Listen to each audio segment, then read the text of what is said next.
Hello my YouTube family, welcome back ನಮ್ಮ channel ಅವೇಕಂಟ ಆರೋ with Nikhita. ಇವತ್ತಿನ ಟಾಪಿಕ್ ನೆಕ್ಸ್ಟ್ 48 ಅವರ್ಸ್ ನಿಮ್ಮ ವ್ಯಕ್ತಿಯ ಭಾವನೆಗಳೇನದವು, ನಿಮ್ಮ ವ್ಯಕ್ತಿಯ ಎನರ್ಜಿ ಅಂತಂದು ಚೆಕ್ ಮಾಡೋಣ. This is a timeless all signs collective and relationship tarot. Okay, so ಯಾರ ವ್ಯಕ್ತಿ ಬಗ್ಗೆ ನೀವು ಯೋಚನೆ ಮಾಡಿ ರೀಡಿಂಗ್ ಮಾಡ್ತಿದ್ದೀರಿ ಆ ವ್ಯಕ್ತಿ 3 ಸಲ ಹೆಸರು ಹೇಳ್ಕೊಳ್ರಿ. ಯೂಟ್ಯೂಬಿಗೆ ಹೋಗ್ರಿ, ಸರ್ಚ್ ಬಾರೋ ನಿಖಿತಾ ಟ್ಯಾರೋ ರೀಡಿಂಗ್, ಅವೇಕಂಟ ಆರೋ ವಿತ್ ನಿಖಿತಾ, ಟ್ಯಾರೋ ನಿಖಿತಾ ಅಂತ ಹೊಡೆದ್ರೆ ನಾನು ಎಲ್ಲ ವೀಡಿಯೋಸ್ ಬರ್ತಾವೆ, ಚೆಕ್ ಮಾಡ್ಕೊಡ್ರಿ. ಓಕೆ, ಫುಲ್ ವಿಡಿಯೋ ನೋಡಿರಿ ಅಂದ್ರೆ ನಿಮ್ಗೆ ಕ್ಲಾರಿಟಿ ಸಿಗ್ತೈತಿ. ಅರ್ಧಂಬರ್ಧ ನೋಡಿ ಕ್ವಶನ್ ಹಾಕ್ಬೇಡ್ರಿ ಕಮೆಂಟ್ ಒಳಗೆ. ಓಕೆ, ಸೊ ಯಾರೇನು ಇನ್ನೂ ಸಬ್ಸ್ಕ್ರೈಬ್ ಮಾಡ್ಕೊಂಡಿಲ್ಲ ಸಬ್ಸ್ಕ್ರೈಬ್ ಮಾಡ್ಕೊಳ್ರಿ please. Thank you for your love and support. Grow ಆಗ್ತಾ ಐತಿ ಚಾನಲ್. ಸೊ ಯಾರಿಗೆ ಎನರ್ಜಿ ಬ್ಲಾಸ್ಲೆಟ್ ಬೇಕು ಅಂತ ಐತಲ್ಲ ಅವರಿಗೆ 6,000 ಚಿಲ್ಲರೆ ಆಗ್ತದೆ. ದುಡ್ಡು ಹೇಳೇನಿ ಮತ್ತೆ, ಯಾಕಂದ್ರೆ ಆಮೇಲೆ ಹಾಗೆ ಫೋನಾಗ ಏನೋ ಒಂದು ಹೇಳಿದ್ರಿ ಎಲ್ಲ ಹೇಳಬೇಡ್ರಿ. ಸೊ ಇಲ್ಲಿ ಏನು ಹೇಳ್ತೀನಿ, 6,300 ಸಮಥಿಂಗ್ ಆಗ್ತದೆ ಎನರ್ಜಿ ಬ್ರಾಸ್ಲೆಟ್ ಅಂತಂದು ಒಂದು ವಿಡಿಯೋ ಒಳಗೆ ತೋರಿಸಿದ್ದೆ ನಾನು. ಅಂದರೆ ಕ್ರಿಸ್ಟಲ್ ಅಲ್ಲ, ಅದು ನಿಮ್ಮ ಒಂದು ಎನರ್ಜಿ ಅವರನ್ನ ಪ್ರೊಟೆಕ್ಟ್ ಮಾಡೋವಂಥದ್ದು. ಸೊ ಈಗ ನಿಮ್ಮ ವ್ಯಕ್ತಿಯ ಭಾವನೆಗಳು, ಅವರ ಎನರ್ಜಿ ನೆಕ್ಸ್ಟ್ 48 ಅವರ್ಸ್ ನಿಮ್ಮ ಬಗ್ಗೆ, ನಿಮ್ಮ ರಿಲೇಷನ್ಶಿಪ್ ಬಗ್ಗೆ ಅಥವಾ ಅವ್ರದ್ದು ಪರ್ಸ್ನಲ್ ಲೈಫ್ ಒಳಗೆ ಅವ್ರು ಹೆಂಗಿರ್ತಾರೋ ನೋಡೋಣ. ಸೊ ನಿಮ್ಮ ವ್ಯಕ್ತಿ ಎನರ್ಜಿ ನೆಕ್ಸ್ಟ್ 48 ಅವರ್ಸ್ ಅವ್ರ ಪರ್ಸ್ನಲ್ ಲೈಫ್ ತೊಗೊಂಡ್ರ, ಅಂದರೆ personal life in the sense ಅವ್ರ ಎಲ್ಲರದ್ದು ಒಂದು ಪರ್ಸ್ನಲ್ ಸ್ಪೇಸ್ ಅಂತ ಇರ್ತೈತಲ್ಲ, ಆ ಎನರ್ಜಿ ಹೆಂಗೈತೆ ನೋಡೋಣ. ಪರಿಸ್ಥಿತಿ ಹೆಂಗಾರ ಇರಲಿ, ಬಟ್ ಅವ್ರು ಏನು ಫೀಲ್ ಮಾಡ್ತಾರೆ, ಅವ್ರು ಹೆಂಗಿರ್ತಾರೆ, ಅವ್ರ ಮೂಡ್ ಹೆಂಗಿರ್ತೈತಿ ಅದನ್ನು ವಿಚಾರ ಮಾಡ್ತಾರೆ. ಅದ್ರ ಬಗ್ಗೆ ಹೇಳಿ ನೋಡೋಣ. So going with the flow, sorrow, experiencing innocence. So next 48 hours ಒಳಗೆ ನಿಮ್ಮ ವ್ಯಕ್ತಿ ಎನರ್ಜಿ ಅಂದರೆ ನಿಮ್ಮ ವ್ಯಕ್ತಿಯ ಒಂದು ಮನಸ್ಥಿತಿ, ಅದು ಎನರ್ಜಿ ಅಂತಂದ್ರೆ ಅವ್ರದ್ದು ಮೂಡ್ ಅಂತ ನೀವು ಹೇಳ್ಬೋದು. ಸೊ ಈ ಹೆಂಗೈತಲ್ಲ ಹಂಗೆ ಅದ್ರ ಜೊತೆಗೆ ಹೋದ್ರೆ ನಾ ಭಾಳ ಒಳ್ಳೆಯದು, ಅದನ್ನಿನ್ನೂ ಚೇಂಜ್ ಮಾಡೋಕ್ಕೆ ಹೋಗೋದು ಬೇಡ. ಈಗ ಜೀವನ ಹೆಂಗೆ ನಡ್ದದಲ್ಲ, ಎಸ್ಪೆಷಲಿ ಅವ್ರ ಭಾವನೆಗಳು ಹೆಂಗೆ ಅದಾವ ಈಗ, ಅದ್ರ ಜೊತೆಗೆ ನಾನು ಹೋಗೋದು ಚಲೋ ಅಂತ ಅವರಿಗೆ ಅನಿಸ್ತತಿ. ಯಾಕೆ ಹಂಗೆ ಅನ್ಸಕತ್ತೈತಿ ಅಂದ್ರೆ ತಲೆ ಒಳಗೆ ಅವರಿಗೆ ಭಾಳ ನೆಗೆಟಿವ್ ಎನರ್ಜೀಸ್ ಬರ್ತದವು, ನೆಗೆಟಿವ್ ಥಾಟ್ಸ್ ಬರ್ತದವು. ಜೀವನದಾಗಿಂದ ಕೆಲವೊಂದು ಎಕ್ಸ್ಪೀರಿಯನ್ಸಸ್ ಅವ್ರಿಗೆ ಹೆಂಗೆ ಮಾಡ್ಬಿಟ್ಟ ಅಂದ್ರೆ ನೆಕ್ಸ್ಟ್ ಯಾರ ಮೇಲೂ ಅವ್ರಿಗೆ ನಂಬಿಕೆ ಇಲ್ಲ, ಯಾರನ್ನೂ ಅವ್ರಿಗೆ ನಂಬಕ್ಕೆ ಸಾಧ್ಯನೇ ಇಲ್ಲ. ಅವ್ರಿಗೆ ಎಲ್ಲರಿಗೂ ಅವ್ರಿಗೆ ಮೋಸನ ಮಾಡ್ಯಾರ, ಮನಸ್ಸನ್ನು ಮಾಡ್ಯಾರ ಅಂತ ಅವರಿಗೆ ಅನ್ನಿಸ್ತಾ ಇತ್ತು ಈಗ. ಸೊ ಇಲ್ಲೇನು ಬಂತು ನೋಡ್ರಿ, ಹೌದಾ, ನಿದ್ದಿನೂ ಮಾಡೋಕೆ ಕೊಡಕತ್ತಿಲ್ಲ ಅವ್ರ ಥಾಟ್ಸ್ ಅವ್ರಿಗೇನೆ. ಅದು ಎಸ್ಪೆಷಲಿ ನೆಕ್ಸ್ಟ್ 48 ಅವರ್ಸ್ ಒಳಗೆ ಅದನ್ನು ಭಾಳ ಕಾಡ್ತೈತೆ ಅವರಿಗೆ. ಸೊ ಮನಸ್ಸು ಹೇಳ್ತೈತಿ, ಇಲ್ಲ ಅದು ಹೆಂಗೈತಿ ಹಿಂಗೆ ಹೋಗಲಿ, ಜೀವನ ಹೆಂಗೈತಿ ಹಿಂಗೆ ಹೋಗಲಿ, ಅದನ್ನೇನೂ ಚೇಂಜ್ ಮಾಡ್ಕೊಳಕ್ಕೆ ಹೋಗ್ಬಾರ್ದು. ಚೇಂಜ್ ಇನ್ ದ ಸೆನ್ಸ್ ನಾವು ಏನಾದರೂ ಒಂದು ಬದಲಾವಣೆಗಳನ್ನು ಮಾಡ್ಕೊಳಕ್ಕೆ ಹೋಗ್ತೀವಿ ನಮ್ಮ ಜೀವನದಾಗ ಕೆಲವೊಂದು ವಿಷಯ ಒಳಗೆ. ಎಸ್ಪೆಷಲಿ ಭಾವನೆಗಳನ್ನು ಚೇಂಜ್ ಮಾಡ್ಕೊಂಡು ಒಬ್ಬರ ಮ್ಯಾಗಿಂದ ಒಪಿನಿಯನ್ಸ್ ಚೇಂಜ್ ಮಾಡೋಕ್ಕೆ ಹೋಗ್ತೀವಿ, ಅಂದರೆ ನಮಗೆ ನಾವು ಮಾಡ್ಕೊಳಕ್ಕೆ ಹೊಂಟಿರ್ತೀವಿ. ಎದುರಿಗೆ ಹೆಂಗಿರ್ತಾರೆ ಡಿಪೆಂಡ್ ಅಲ್ಲ. ನಾವು ಇಲ್ಲ ನಂದು ತಪ್ಪಿತ್ತು, ನಾನು ಅದನ್ನು ಸರಿ ಮಾಡ್ಕೋಬೇಕನ, ಇದನ್ನು ಸರಿ ಇರ್ತಾನೆ ಅಂತಂದು ಭಾವನೆಗಳನ್ನು, ನಮ್ಮ ಎಮೋಷನ್ಸನ್ನ ಚೇಂಜ್ ಮಾಡೋಕ್ಕೆ ಹೋಗ್ತೀವಲ್ಲ, ಅದು ಭಾಳ ಅವರಿಗೆ ಬರ್ಡನ್ ಆಗ್ತಾಯಿರ್ತದೆ. ನಿಮ್ಮ ವ್ಯಕ್ತಿಗೆ ಭಾಳ ಅದು ಸಮ ಅನ್ಸಕತ್ತಿಲ್ಲ, ಅದವರಿಗೆ ಕಿರಿಕಿರಿ ಮಾಡಕತ್ತೈತಿ. ಸೊ ಒಂದು ಸ್ವಲ್ಪ ಸುಮ್ಮನೆ ಇದ್ಬಿಟ್ರೆ ಆಯ್ತು ಅಂತ ನೆಕ್ಸ್ಟ್ 48 ಅವರ್ಸ್ ಒಳಗೆ ಅವ್ರ ಎನರ್ಜಿ ಕಾಣ್ತಾ ಐತಿ. ಸ್ವಲ್ಪ ಕಿರಿಕಿರಿನೂ ಮಾಡ್ತಾರೆ ಅವರು. ನೀವೇನಾದರೂ ಮಾತಾಡ್ಸಿದ್ರೆ, ನೀವೇನಾದರೂ ಅಂದ್ರೆ ಕಿರಿಕಿರಿ ಮಾಡ್ಕೊತಾರೆ, ಇರಿಟೇಟ್ ಆಕಾರ, ಅಳ್ಬೋದು. ಇಲ್ಲಿ ಭಾಳ ಜನ ಬೇಜಾರಾಗ್ಬೋದು. ಬಟ್ ಇದೆಲ್ಲ ಒಂದು ನಡೆದತ್ಲ ಫೇಸ್ ನೆಕ್ಸ್ಟ್ 48 ಅವರ್ಸ್ ಒಳಗೆ. At the end of the 48 hours ಅವರು ಜೀವನದೊಂದು ಲೆಸನ್ ಕಲಿತಾರಲ್ಲಿ. ಸಿಂಪ್ಲಿಸಿಟಿ ಅಂದರೆ ಏನು ಅಂತ ಕಲಿತಾರೆ. ಒಂದರ ವಿಷಯ ಒಳಗವರು ಸಿಂಪ್ಲಿಸಿಟಿ ಹೆಂಗಿರ್ಬೇಕು, ಜೀವನ ಅಂದ್ರೆ ಹೆಂಗಿರ್ಬೇಕು, ನಿಜವಾಗ್ಲೂ ಜೀವನ ಅಂದ್ರೆ ಇದಕ್ಕಿಷ್ಟ ಅರ್ಥ, ಯಾವುದಾದ್ರೂ ಒಂದು ವಿಷಯದ ಬಗ್ಗೆ. This is actually good. 48 hours ಒಳಗೆ ಏನೋ ಒಂದು ಸ್ವಲ್ಪ ಟರ್ಮಾಯಿಲ್ ಆಕತ್ತಲ್ಲ, ಅದು ಲಾಸ್ಟಿಗೆ ಅವ್ರಿಗೆ ಏನು ಮಾಡ್ತದೆ ಅಂದ್ರೆ ಅವ್ರಿಗೆ ಒಂದು ಒಳ್ಳೆಯದು ಒಂದು ಪಾಠ ಕಲಿಸ್ತದ ಜೀವನಕ್ಕೆ. ಸೊ ನೆಕ್ಸ್ಟ್ 48 ಅವರ್ಸ್ ಒಳಗೆ 48 ತಾಸುಗಳಲ್ಲಿ ನಿಮ್ಮ ವ್ಯಕ್ತಿ ನಿಮ್ಮ ಬಗ್ಗೆ ಏನು ಯೋಚನೆ ಮಾಡ್ತಾರೆ, ಭಾವನೆ ಹೊಂದಿರ್ತಾರೆ, ನಿಮ್ಮ ಜೊತೆಗೆ ಹೆಂಗೆ ಬಿಹೇವ್ ಮಾಡ್ತಾರೆ.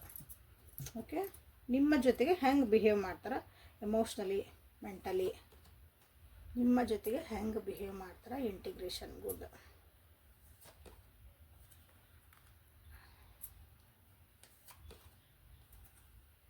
Comparison celebration.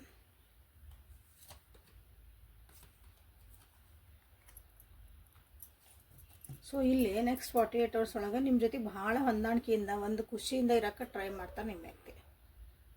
ನಿಮ್ಮ ಜೊತೆಗೆ ನೀವು ಏನೇ ಅಂದರು, ಏನೇ ಮಾಡಿದ್ರು, ಏನೋ ಒಂದು ಪ್ರತಿ ಸಲ ಏನಾರು ಕಿರಿಕಿರಿ ಮಾಡಿ ನೀವು ಬೈತಿದ್ರು ಮಾಡ್ತಿದ್ರು, ಇಲ್ಲ ಈ ಸಲ ಭಾಳ ಚೆಂದಾಗೆ ನಿಮ್ಮ ಜೊತೆಗೆ ಹೊಂದ್ಕೊಂಡು ಹೋಗೋಕೆ, ನಿಮ್ಮನ್ನು ಅರ್ಥ ಮಾಡ್ಕೊಳಕ್ಕಾಗಿ ಟ್ರೈ ಮಾಡ್ತಾರೆ ನಿಮ್ಮ ವ್ಯಕ್ತಿ ನೆಕ್ಸ್ಟ್ 48 hours ಒಳಗೆ. ಸೊ ಇಂಟಿಗ್ರೇಷನ್ನ ಇಲ್ಲಿ ನೀವು ಕ್ಲೇಮ್ ಮಾಡಿರಿ. ಖುಷಿಯಾಗಿ ಇರೋಕೆ ಟ್ರೈ ಮಾಡ್ತಾರೆ, ಸೆಲೆಬ್ರೇಷನ್ ಮಾಡೋಕೆ. ಅಂದರೆ ನಿಮ್ಮ ಫ್ರೆಂಡ್ ಸರ್ಕಲ್ ಜೊತೆಗೆ ಹೊರಗೆ ನಿಮ್ಮದಾದಂಥ ಒಂದು ಫ್ರೆಂಡ್ ಸರ್ಕಲ್ ಇರುತ್ತೆ, ಅವ್ರ ಜೊತೆಗೆ ಹೋಗ್ಬೋದು. ಫ್ಯಾಮಿಲಿ ಮೆಂಬರ್ಸ್ ಆಗಿ ಒಂದು ಫ್ರೆಂಡ್ಶಿಪ್ ಅಂತ ಅಂದ್ಕೊಂಡು ಹೋಗ್ಬೋದು. ಓಕೆ, ಬೇರೆ ಜೊತೆಗೆ ನಿಮ್ಮ ಜೀವನನ ಅಥವಾ ನಿಮ್ಮ ರಿಲೇಷನ್ಶಿಪ್ಪನ್ನ ಅವ್ರು ಬೇರೆ ಜೊತೆಗೆ ಇಲ್ಲಿ ಒಂದು ಕಂಪೇರ್ ಮಾಡ್ತಿದ್ರು, ಬೇರೆ ಜೊತೆಗೆ ಹೋಲಿಸ್ಕೊಂಡು ಅವರು ನೋಡ್ತಿದ್ರು ಅಂತಂದ್ರೆ, ಈಗ ಅದನ್ನು ಹೋಲ್ಸೋ ಮುಂದೆ ಅಥವಾ ಬೇರೆ ಜೊತೆಗೆ ಕಂಪೇರ್ ಮಾಡೋ ಮುಂದೆ ಭಾಳ ಯೋಚನೆ ಮಾಡ್ತಾರೆ. ಈಗ ಟಕ್ ಅಂತ ಏನೋ ಒಂದು ಅನ್ನಂಗಿಲ್ಲ, ಅವ್ರು ಹಂಗೆ ಅದಾರ, ನಾವು ಹಿಂಗೆ ಹಾಕದೆ ಅವಾಗ ಅಂತಿದ್ರು ಏನಾರ ಅಂತಂದ್ರೆ, ಈ ಸಲ ನೆಕ್ಸ್ಟ್ 48 hours ಒಳಗೆ ಅವ್ರಿಗೆ ಅನಿಸ್ತತಿ, ನಾನು ಯೋಚನೆ ಮಾಡಿ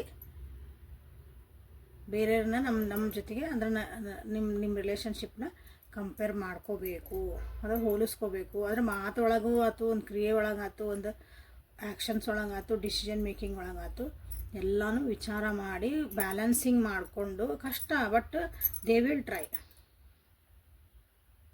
ಸೊ ಹಾಗಾಗಿ ಏನಾಕತ್ತಂದ್ರೆ at end of the 48 hours ಒಂದು ಹ್ಯಾಪಿ ಮೂಮೆಂಟ್ಸ್ ನೀವು ಕಳಿಬಹುದು. So this is good. ನಿಮ್ಮ ಜೊತೆಗೆ ಒಂದು ಫ್ರೆಂಡ್ಲಿ ಆಗಿರ್ತಾರೆ, ಹೆಂಗೆ ಬಿಹೇವ್ ಮಾಡ್ತಾರೆ ಅಂತ ತೊಗೊಂಡಾಗ ನಾನು ನಿಮ್ಮ ಜೊತೆಗೆ ಒಂದು ಫ್ರೆಂಡ್ಲಿ ಬಿಹೇವ್ ಮಾಡ್ತಾರೆ. ಅದು ಹೇಳಿದ್ನಲ್ಲ, ಕೆಲವೊಂದು ಮಾತುಗಳು ಬರೋ ಮುಂದೆ ಅಳದು ತೂಗಿ ನಾನ್ಲೋ ಬ್ಯಾಡೋ ಅಥವಾ ಅಂತಿದ್ರಂದ್ರೆ ಅಲ್ಲೇ ಸರಿ ಮಾಡ್ಕೊಂಡ್ಬಿಡ್ತಾರೆ ಪಟ್ಟಂದ ಈ ಸಲ. ಓಕೆ, ಗುಡ್ ಅಲ್ಲ ಅದು? ಅಷ್ಟು ಕಲಿಬೇಕು. ಬೇರೆ ಜೊತೆ ಕಂಪೇರ್ ಮಾಡ್ಕೊಂಡು ನಮ್ಮ ಜೀವನ ಮಾಡೋಕ್ಕಾಗಲ್ಲ. ಯಾಕಂದರೆ ನಿಮ್ಮಿಬ್ಬರು ಬಾಂಧವ್ಯ ಚೆನ್ನಾಗೈತಿ ಇಲ್ಲಿ. ಅವ್ರಿಗೂ ಅನ್ನಿಸ್ತತಿ ನಮ್ಮ ಅಂಡರ್ಸ್ಟ್ಯಾಂಡಿಂಗ್ ಚೆನ್ನಾಗೈತಿ. ಬೇರೆ ಬೇರೆ ಎಲ್ಲ, ಯಾಕಂದರೆ ಡಿಫ್ರೆನ್ಸ್ ಆಫ್ ಒಪಿನಿಯನ್ ಎಲ್ಲ ರಿಲೇಷನ್ಶಿಪ್ ಒಳಗೂ ಇರ್ತಾವೆ. ಬಟ್ ಅದನ್ನು ನಾವು ಒಬ್ರಿಗೊಬ್ರು ಸ್ಟ್ರೆಂತ್ ಏನು, ನಮ್ಮದು ವೀಕ್ನೆಸಸ್ ಏನು ಎರಡೂ ನಾವು ತಿಳ್ಕೊಂಡಾಗ ಸೊ ಆ ಒಂದು ರಿಲೇಷನ್ಶಿಪ್ ಭಾಳ ಗಟ್ಟಿ ಆಕತಿ. ಸೊ ಅದು ಈಗ 48 hours ಒಳಗೆ ಅವ್ರಿಗೆ ಅರ್ಥ ಆಗ್ತೈತಿ. ಹಾಗಾಗಿ ಭಾಳ ವಿಚಾರ ಮಾಡಿ ಮಾತಾಡ್ತಾರೆ.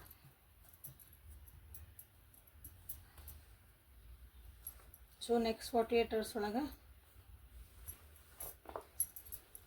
ಏನಾದರೂ ಬಚ್ಚಿಟ್ಟಂಥ ವಿಷಯಗಳು, ಏನಾದರೂ ಸತ್ಯಾಸತ್ಯತೆಗಳು ನಿಮ್ಗೆ ಹೇಳೋ ಸಾಧ್ಯತೆ ಆಯಿತಾ, ನಿಮಗೆ ಗೊತ್ತಾಗೋ ಸಾಧ್ಯತೆ ಆಯಿತಾ ನಿಮ್ಮ ಈ ರಿಲೇಷನ್ಶಿಪ್ ಬಗ್ಗೆ ಅಥವಾ ರಿಲೇಷನ್ಶಿಪ್ ಒಳಗೆ ಮತ್ತು ನಿಮ್ಮ ವ್ಯಕ್ತಿಯ ಬಗ್ಗೆ. ಸೊ ನೆಕ್ಸ್ಟ್ 48 hours ಅಂತ ತೊಗೊಂಡಾಗ ಇಲ್ಲೇ no contact, third party, breakup ಅಂಥವು ಏನೂ ಬರಲ್ಲ. ನೆಕ್ಸ್ಟ್ 48 hours ನಿಮ್ಮ ವ್ಯಕ್ತಿ ನಿಮ್ಮ ಜೊತೆಗಿದ್ರೆ ಅವೆಲ್ಲ ಗೊತ್ತಾಕವು. ನಿಮ್ಮ ಜೊತೆ ಅವ್ರು ಏನು ಮಾಡ್ತಿದ್ದಾರೆ ಎತ್ತದಾರೆ ನಿಮಗಿಲ್ಲೇ ಗೊತ್ತಾಕವು.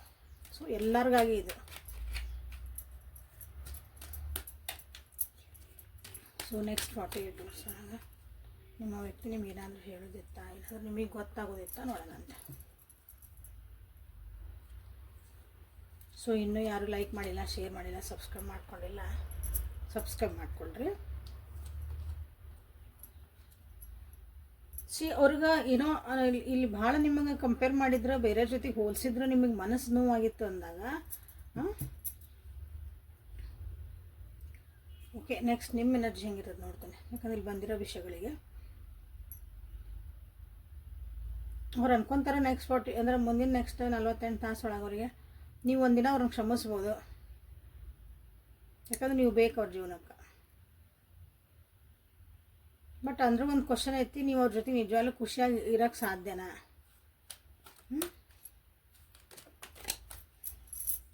ಇಲ್ಲೊಂದಿನ ಬಂತು ನೋಡ್ರಿ, ನಿಮ್ಮ ಜೊತೆಗೆ ಒಂದು ಲೈನ್ ಕ್ರಾಸ್ ಮಾಡ್ಯಾರ ಅಂತ ಅವ್ರಿಗೆ ಗೊತ್ತು. ಲೈನ್ ಕ್ರಾಸ್ ಮಾಡ್ಯಾರ ಅನ್ನೋ ಸೆನ್ಸ್ ಮಿತಿ ಮೀರಿ ನಡ್ಕೊಂಡಾರ ನಿಮ್ಮ ಜೊತೆಗೆ. ಮಿತಿ ಮೀರಿ ಒಂದು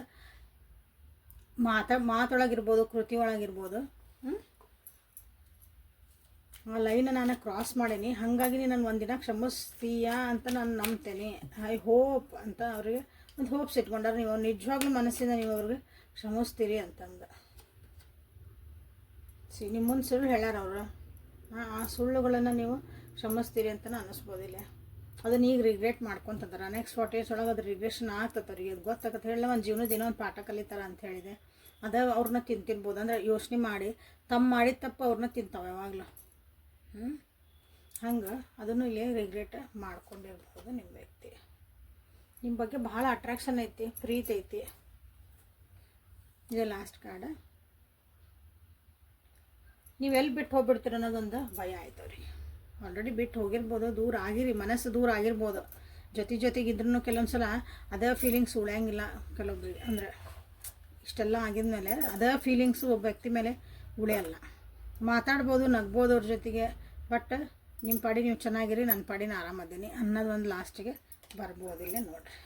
ಆ ರೀತಿ ಆದಂಥ ಒಂದು energy. Bottom of the deck ಒಳಗೆ ನಿಮ್ಮ ಕಡೆಯಿಂದ ಏನಾದರೂ ಒಂದು ಸೈನ್ ಬರಲಿ ಅಂತ ಕಾಯ್ತಿದಾರಂತ. ಅಂದರೆ ನೀವೇನಾದರೂ ಅವ್ರಿಗೆ ಏನಾದ್ರು ಮತ್ತೊಂದು ಚಾನ್ಸ್ ಕೊಡ್ತೀರಾ, ಅವ್ರನ್ನ ಮಾತಾಡಿಸ್ತೀರಾ, ಕ್ಷಮಿಸ್ತೀರಾ. ಎಸ್, ಅಂದರೆ ಅವ್ರ ಜೀವನದಾಗ ಒಂದು ಜಾಗ ಕೊಡೋಕೆ ನೀವು ರೆಡಿ ಅದೀರಾ ಅಂತ ಅವ್ರಿಗೆ ಹಿಂಗೆ. ಈಗ ನೆಕ್ಸ್ಟ್ 40 ಇಯರ್ಸ್ ಒಳಗೆ ನನ್ನ ವ್ಯೂವರ್ಸ್ದು ಅದು ನಿಮ್ಮೆಲ್ಲರದು ನಿಮ್ಮ ಎನರ್ಜಿ ಹೆಂಗಿದೆ ನೋಡೋಣ. ನಿಮ್ಮದು ಏನಾದರೂ ಸ್ಟ್ರೆಸ್ಫುಲ್ ಐತಿ, ಮಲ್ಟಿ ಟಾಸ್ಕಿಂಗ್ ಭಾಳ ಮಾಡೋಕೆ ಹೋಗ್ತೀರಿ, ಸ್ಟ್ರೆಸ್ ಮಾಡ್ಕೊಳಕತ್ತೀರಿ, ಬರ್ಡನ್ ನಿಮ್ಗೆ ರಡಿದ್ದಾಗ ಇವರೆಲ್ಲ ಹಿಂಗೆ ಬಂದು ಏನಾರು ಅವ್ರಿಗೆ ಮಾಡಿದರೆ ನನ್ನ ಜೀವನ ನನಗೆ ಬೇಕಾದಷ್ಟು ಆಗೈತಿ, ನನಗೆ ಅದನ್ನು ಹ್ಯಾಂಡ್ಲ್ ಮಾಡ್ಕೊಳೋದು ನನಗೆ ಕಷ್ಟ ಆಗೈತಿ, ಇವೆಲ್ಲ ನಾನು ನೆನಪಿಲ್ಲ ಅಂದರೂ ಅನ್ಬೋದು ನೋಡಿರಿ ನೀವು ಯಾರು.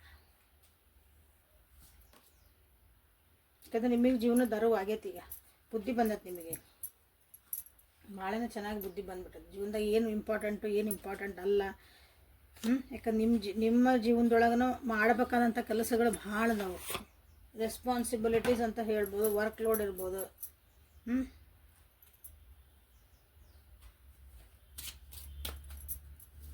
ಸೊ ಅವೇರ್ನೆಸ್ ನನ್ನ ವ್ಯೂವರ್ಸ್, ಅವೇರ್ನೆಸ್ ನೀವು ಇದನ್ನ ಕ್ಲಿಯರ್ ಮಾಡಿಕೊಳ್ಳಿ.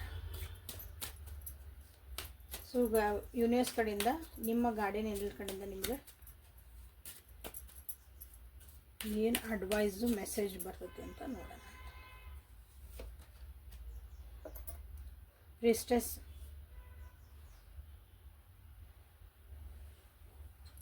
ಇಲ್ಲಿ ಹೆಂಗಂದ್ರೆ ನಿಮ್ಮ ಜೀವನದಾಗ ಈಗ ಏನು ಆಗು ಹೋಗೋದಾವಲ್ಲ, ನೀವೇ ಒಂದು ಸ್ಟೆಪ್ ತೊಗೋಬೇಕು ಜೀವನದಾಗ.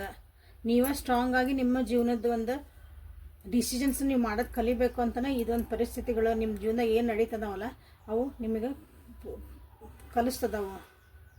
ಓಕೆ, ಅಂದರೆ ಇವೆಲ್ಲ ಆಗಬೇಕಾಗಿದ್ದ, ಯಾಕಂದ್ರೆ ಇದನ್ನು ಕಲಿಬೇಕು ಅಂತ ಅದು ಬಂದೈತಿ ನಿಮಗೆ. ನೀವು ಕಲೀಲಿಲ್ಲ ಅಂದ್ರೆ ಅವ್ರು ಕಲಿಸ್ತಾರೆ. Break the chain. ಓಕೆ, ಒಂದು ಪ್ಯಾಟರ್ನ್ ನಡೆದಿರ್ತಲ್ಲ ನಿಮ್ಮ ಜೀವನದೊಳಗೆ ನಡೆದಿರ್ಬೋದು, ಅಥವಾ ನಿಮ್ಮ ಮನೆತನದೊಳಗೆ ನಡೆದಿರ್ಬೋದು, ನಿಮ್ಮ ಒಂದು ರಿಲೇಷನ್ಶಿಪ್ ಒಳಗೆ ಕೆಲವೊಂದು ಸಲ ಪದೇ ಇದು ಎಲ್ಲರೂ ಹಿಂಗೆ ಮಾಡ್ತಿದಾರ್ರಿ, ನಮ್ಮ ಮನೆಯೊಳಗೆ ಹಿಂಗೆ ನಡೆದತ್ತೆ ನೋಡ್ರಿ, ಒಂದು ಪ್ಯಾಟರ್ನ್ ಇರ್ತದ. ಅದನ್ನು ನೀವು ಬ್ರೇಕ್ ಮಾಡಲೇಬೇಕು. ಅದಕ್ಕೆ ನೀವು ಒಂದು ಸ್ಟೆಪ್ ತೊಗೋಬೇಕಂತ ನಿಮಗಿಲ್ಲಿ ಜೀವನದ ಒಂದು ಲೆಸನ್ ಇದು. ಲೆಸನ್ ಅನ್ನೋದಕ್ಕಿಂತ ನೀವು ಇದನ್ನು ಬ್ರೇಕ್ ಮಾಡೋಕ್ಕಾಗಿ ಹುಟ್ಟಿರಿ ಅಂತಲೇ ಹೇಳ್ಬೋದು. ಅದು ಎಸ್ಪೆಷಲಿ ನಿಮ್ಮ ಮನೆತನದೊಳಗೆ ನಿಮ್ಮ ಆ್ಯನ್ಸೆಸ್ಟ್ರಲ್ ಒಂದು ಪ್ಯಾಟರ್ನ್ ಐತಿ, ಅದನ್ನು ಬ್ರೇಕ್ ಮಾಡಿರಿ. ಚೈನ್ ಆ್ಯನ್ಸೆಸ್ಟ್ರಲ್ ಅಂತಂದ್ರೆ ನಿಮ್ಮ ವಂಶ ಪರಂಪರೆಯಾಗಿ ಕೆಲವೊಂದು ಬಂದಿರ್ತಾವೆ. ನಮ್ಮನೆ ಹಿಂಗಾಗಿ ನಮ್ಮನೆ ಬರೀ ಪದೇ ಹಿಂಗೆ ಡೈವರ್ಸ್ ಆಗಿತ್ತಂತ್ರಿ, ನಮ್ಮನೆ ಹಿಂಗೆ ಒಬ್ಬರು ಯಾರೋ ಹಿಂಗೆ ಸಣ್ಣ ವಯಸ್ಸಿಗೆ ಹಿಂಗೆ ಹೋಗಿದ್ರಂತ್ರಿ, ನೀವು ನಮ್ಮ ಮನೆಯೊಳಗೆ ಎಲ್ಲರೂ ಹಿಂಗಾಗಿತ್ತಂತೆ.